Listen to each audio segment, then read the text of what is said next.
Well, hey there, couples. Today I'm in the studio again with my beautiful wife, and we're talking about sex in marriage. How's your sex life? We're doing a little bit of a checkup. Now, I know some people are really nervous to watch this video. Maybe some Don't people get any ideas. Maybe some people are really excited to watch this video because they feel like they need a little checkup. So before we even get to some of your tips, why is this important? Does it really matter how your sex life is? I mean, for a couple that's been married 20 years, we're coming on 20 years pretty soon here. Some people are out there saying, come on, does it really matter? Yes. The answer is yes. Sex matters. It's important. Couples are struggling in this day and age for different reasons, and it's important to figure that out, to work at it, to make sex a strong thing in your marriage, for sure. Now, what I would say is in our stage of life, and I think for a lot of couples, oftentimes the excuse for why sex is not working well in your marriage is because you're busy, you're overtired, you're stretched in every other area of life, and so you just don't have time. And that just can't work, ladies and gentlemen. We have to do better than that.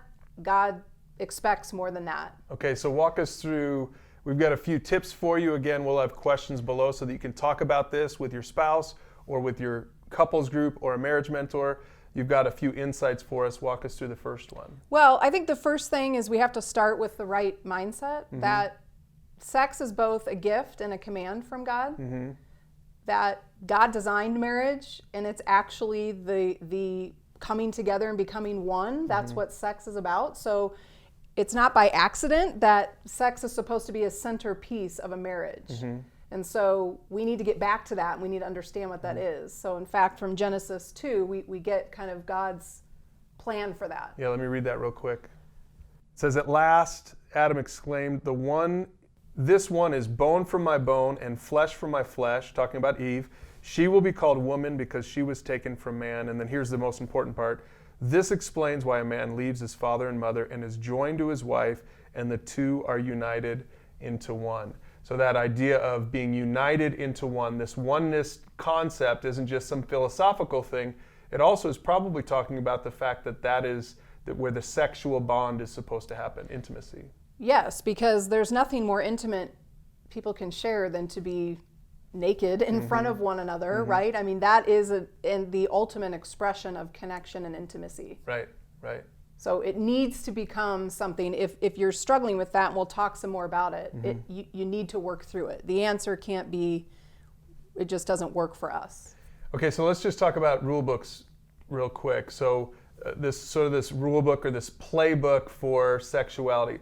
A guy and a woman, they might have a different expectations, different rule book. Explain that. How does that work? Okay, so this is from a book by Kevin Lehman, and so this is his word, and I like the word, and I think it's helpful to us, and it's called the Rulebook.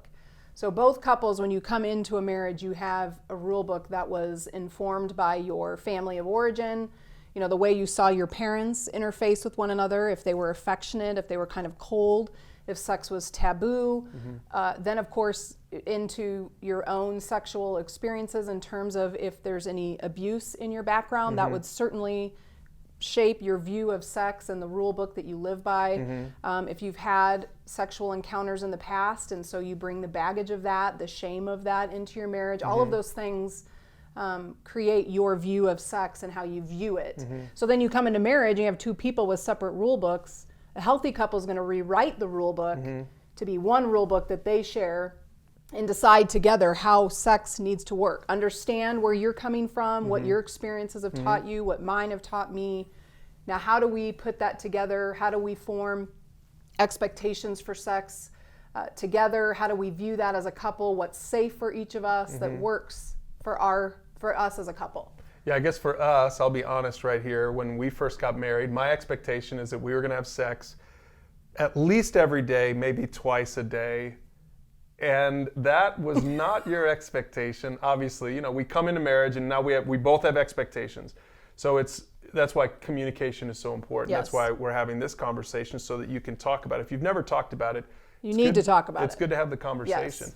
And really the kind of the bottom line is sex isn't just about meeting your needs, fulfilling your needs. It is about, That's right. because you have this oneness relationship, it is about fulfilling your spouse's needs as well. Right. So in our rule book as a couple, my rule book coming into marriage was not having sex with you twice a day. Right. And that was a little bit of a joke. Guys, I know that's not what you should expect. But listen, if that was your expectation, so part of the gift and the sacrificial love piece that comes into a healthy marriage is I needed to know what that expectation was for you. And then we needed to talk about that and say, okay, well, what's more realistic, or how do I work to at least somehow meet your expectation? And it may not be every day or every week or every month, but certainly my answer isn't, well, that's not in my rule book, so too bad. We had to work together to figure it out. Right. I want to look at this verse from 1 Corinthians 7. It says this, and this is, I think, important on this topic. The husband should fulfill his wife's sexual needs, and the wife should fulfill her husband's needs. The wife gives authority over her body to her husband, and the husband gives authority over his body to his wife. So do not deprive each other of sexual relations unless you both agree. And it goes on and says some more stuff. But the whole idea, and it gets down at the end of that passage, and it says you don't want to leave a door for Satan to come in and to wreak havoc on your marriage because you haven't talked about sexuality, you're not being fulfilled. But maybe it's a taboo subject for some couples. They don't know what to do with it. So again, talk about it. Get on the same page so that you know what the expectations are. Yeah, so not only is it getting on the same page and writing a couple's rule book for sex, expectations, what's safe, all of that. But then the next piece of that is being prepared to make changes outside of the bedroom to make a difference in your sex life. And so what we mean by that is if we're deciding that we would like to have sex 3 times a week, let's say, then we need to kind of look at our life and say, okay, well, maybe there's going to be some changes in our schedules, you know, whether it's with kids and different things, so that we create those opportunities that becomes a feasible expectation for us to meet.